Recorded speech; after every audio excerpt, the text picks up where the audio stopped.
Oh, man, I'm so excited to have you guys here. The guys from TravisMathew. I mean, we've got Travis, we've got Matthew, and we're going to talk great products tonight. We're really excited to be here and talk about how great our products are, Harry. Can't wait. I'm really excited, too, but it's not Matthew. It's Ryan. Yeah, whatever, Matthew. But I wanted to just talk real quick about, like, this pullover, for example. I like it because I can wear this out at dinner. I can wear this on the golf course. I can wear this anywhere. I mean, genius work here, Matthew. And this polo, I got to tell you, every time I wear this, my wife wants to slow dance with me. And I mean, thanks a lot, Matthew. I mean, you're a king in my house right now. Yeah, this is a great shirt. This is one of our better fabrics. We like to call this the 777 version. It breathes.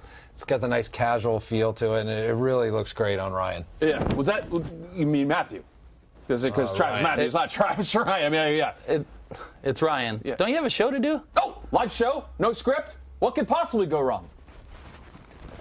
Are you kidding me? I told you we should name the company Travis Ryan. Especially after today.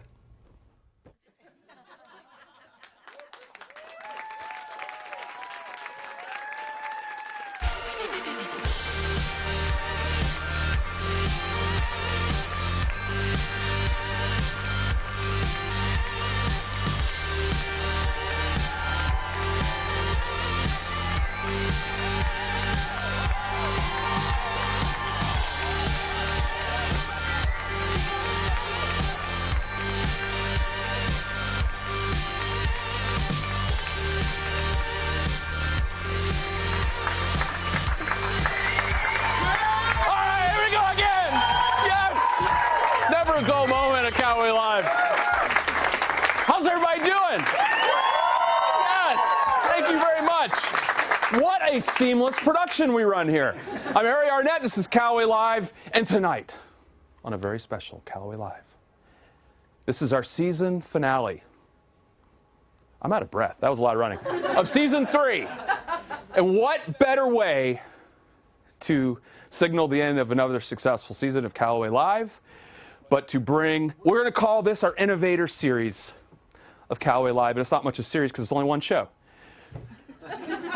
I'm filling time while I catch my breath. As you can see. Woo, okay. You know what we're going to do next season is instead of me running, I'm just going to have a little elliptical for some light, moderate cardio before the show. But 2007 was the year. And if you think about style, if you think about golf style, you think of 2 periods. You think of life before 2007, and you think of life after 2007. Why? I don't know, but I'm reading off the cue card right here. There's no cue card. Everybody looked. Think I have cue cards on this show? This is all real as it's happening. But that was the year that a couple of guys thought, you know what? Style in golf is boring, and we need to do something about it. And tonight on Callaway Live, we have 2 of the guys, the founders, the geniuses, the men with the plan, who started the company, TravisMathew, Travis Brasher, Ryan Ellis, right here on Callaway Live. Please say hello to Travis and Ryan. There they are! There he goes! There he goes! Don't do that, you're going to be out of breath. There they come!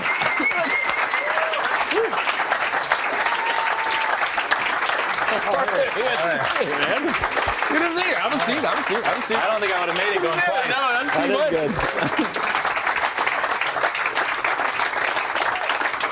You guys need to quickly sit down because you're both like 9 feet tall and I'm not, so I felt really short. But I mean, it's been a decade of TravisMathew, and I remember it like it was yesterday. The first time I ever saw the brand was on John Mallinger, who might have been your first tour player to wear it. And I thought, that is different. But how does it even happen that you guys create what has become this global icon in TravisMathew? How does that happen? I don't know. I've never thought of it. So that's actually very... Like, damn, write that stuff down. Like global icon. Yeah, right? Wow. Might be aggressive, but okay, We we'll don't take even it. sell internationally. So, yeah, This national icon. There you go. In California. This regional juggernaut.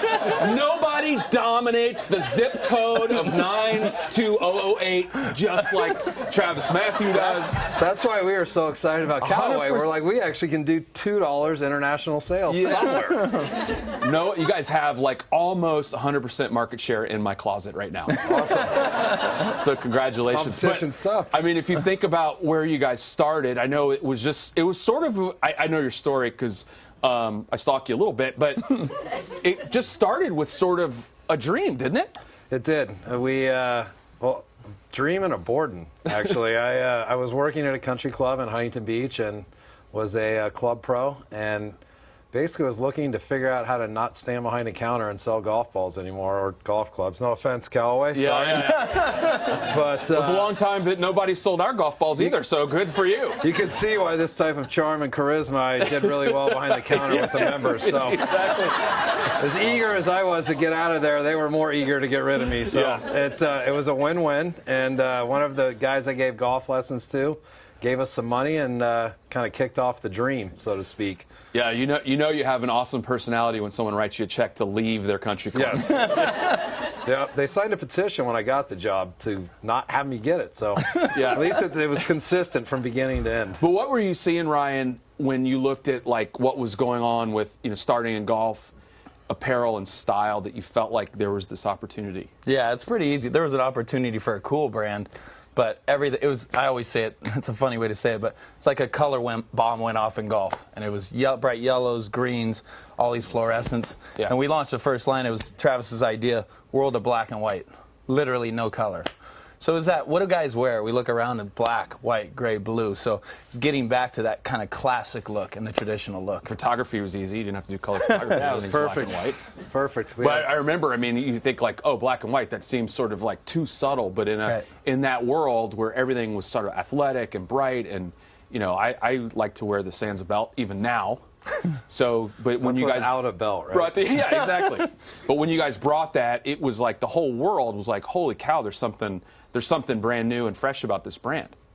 Yeah, it was honestly really simple. It was clothes you could wear on and off the golf course. And for us, you walk into a bar, especially when you're a little bit challenged in the looks department, you got to make sure that you're not standing out with a fluorescent orange shirt or yellow and it's hanging. You got short sleeve, but it kind of sits in between short and long sleeve. So, yeah, it was a tough time.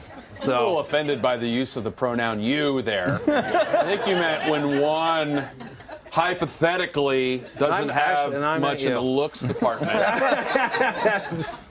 But I remember you guys were pretty well known, like originally from having like a very distinctive look. And where did that come from, Ryan? Because you sort of in your vision of where you thought like maybe. Well, I'm not going to take all the credit here. We had definitely early on. We had a lot of people with the vision, and we took it from dress shirts. It's not what you told me backstage. You're like, I'm the guy. Well, make sure you give me credit. There's for people that. watching. Oh, okay, all right. Hopefully those people aren't any of them watching. Right. But we took the concept off dress shirts. That's what guys wear out. They wear dress shirts out. So how can we make a polo look more like a dress shirt? And how can we make it not look like a uniform? Because that's what everyone was doing. They'd golf. They'd be done with golfing, take off their uniform like a basketball jersey, and put something they'd want to wear on. So that was the inspiration early on, and we kind of got known for that chest stripe, and now we've kind of evolved from there and continue to get more lifestyle. And then the attitude of the brand, I thought, was also something that was so different early on and has maintained through the life of the brand. It sort of had an irreverent take on things that typically people speak in kind of hushed tones in our sport, at golf especially, but it had a much different way of kind of attacking life, maybe. Am I right, Travis? God, we seem so eloquent. Yeah, no, we definitely both of us were born and raised in the Huntington Beach area, so we come from a surf culture. I've actually surfed twice in my life, and it went really well, obviously.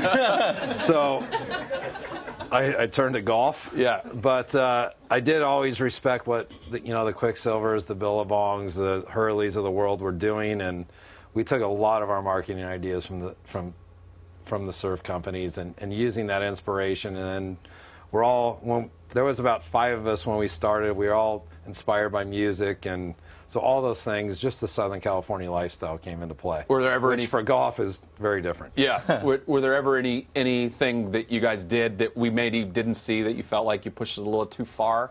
Yeah, I'll take this one. So the very first season, the first polo, well, we have one of our best-selling polos is called the OG.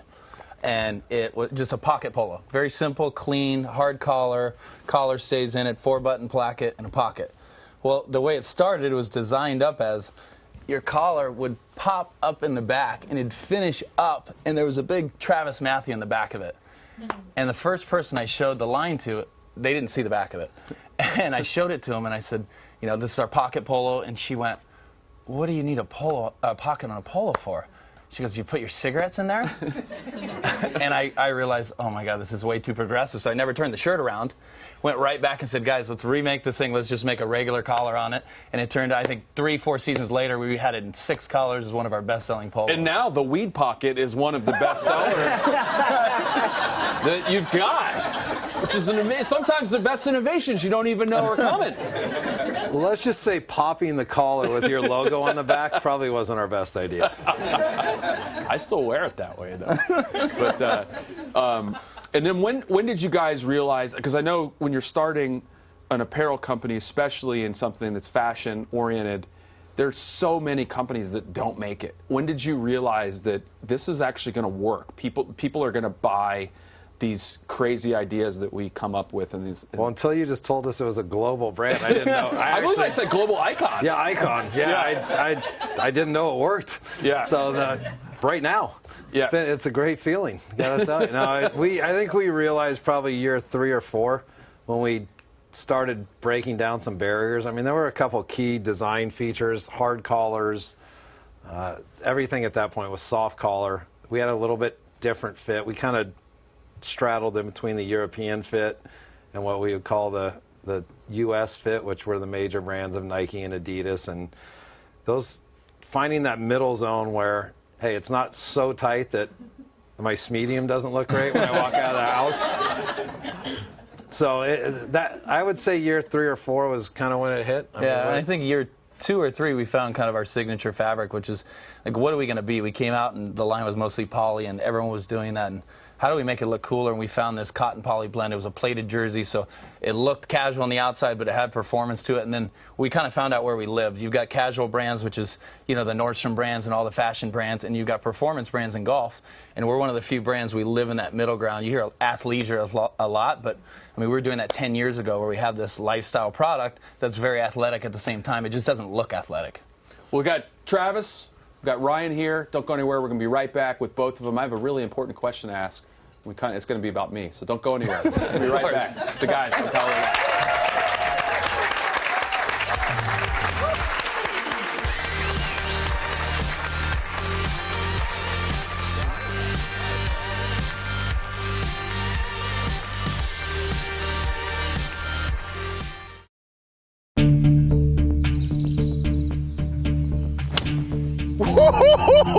Man, that man hit that ball, can't he, man? Hit him in the face. Hit him in the face. Hit that head boy hitting up against the wall. Shut up, man. Tor would kick you off, man. That's what happens when you roll with Scarface, man.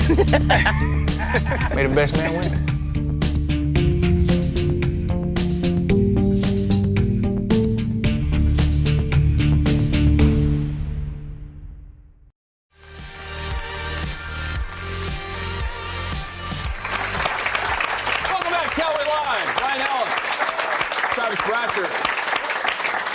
Sitting here. So when I think of TravisMathew brand, I think of innovation, which is a little different thing to think about because, you know, typically when we talk innovation, particularly at a company like Callaway, we're talking about technical innovation or, you know, making golf balls go 30 yards farther than they ever have before. Buy your Chrome Softs at your nearest pro shop. But for you guys were coming into a space with an innovator's mindset, an outsider's mindset, ironically being golfers yourself. How do you stay out ahead? He doesn't play golf. I've seen him play golf. He holds clubs. But how do you stay out ahead? Because it wasn't that long after you guys got started that some of the brands you talked about, a lot of them started to look like you guys. So how do you continue to stay out in front of in front of those companies, and how do you stay out in front of the trends?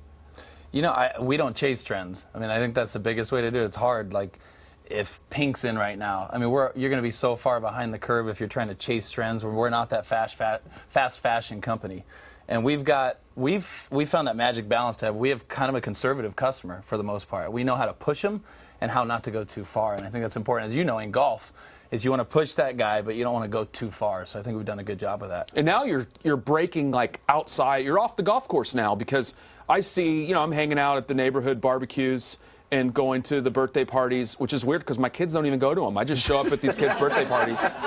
And there are people that aren't golfers that I see head to toe in TravisMathew with that, a hat, Yeah.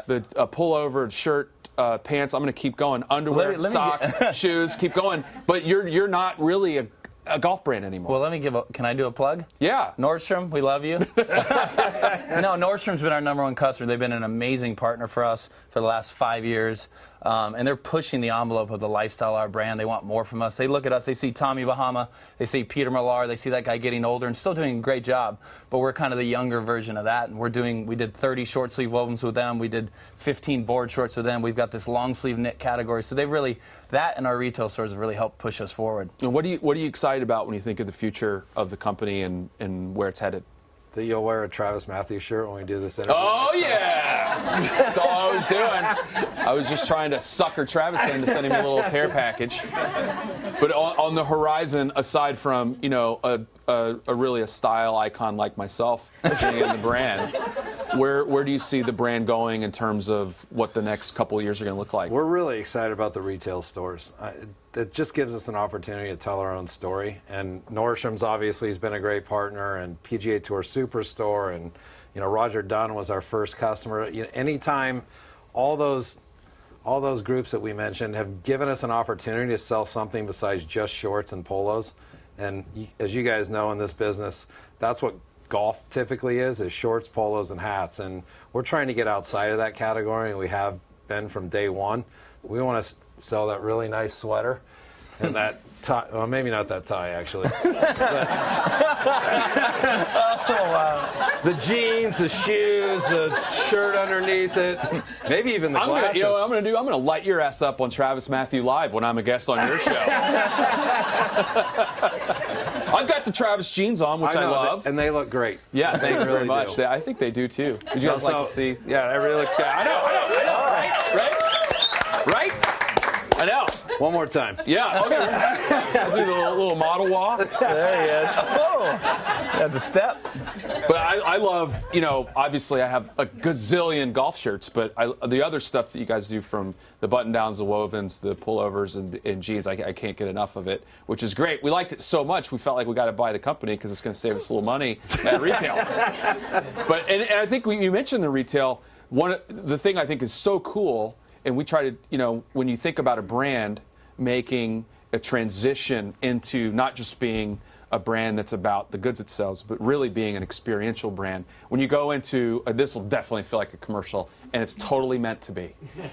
But when you go into a TravisMathew retail location, it is an experience. You're not just going into your garden variety, men's store. It has the vibe of the brand, which I really love that. Yeah, that was something we, from day one, we made a glass ping pong table, and we want people to be active when they walk in the store. In today's day and age, if it's not experiential, you're going to lose. So we're trying to obviously win all the time, and winning for us is walk into our store, have a good time, don't be pressured to buy something, hang out, and if you want to buy something, great, and if not, worst case scenario, hopefully you had a great experience and met a few nice people. So that's really all we're going for when somebody walks into our stores. Anything for spring, Ryan, that your Color. Color? I told you about black, white, and gray. Yes. When you do that 10 years, it gets stale. Oh. So we've had a lot of requests, and what's that? You're gonna add in a navy? Yeah. And a medium blue. Oh, and a medium blue. Yeah. That's great.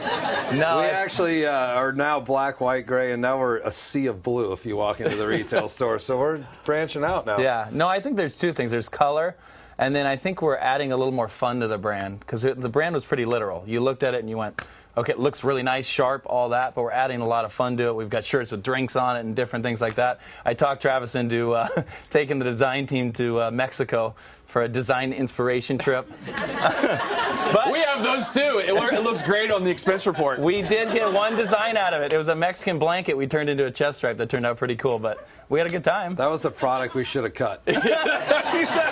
Going back to 7 questions ago. In order to get that approved, you got to have one product that makes it from that Right, trip. we got one. Yeah, exactly. Well, you guys know my sizes, right? So you know how to get me We do. the care package? Hey, I'm telling you, just on a serious note, Harry's been an inspiration to us for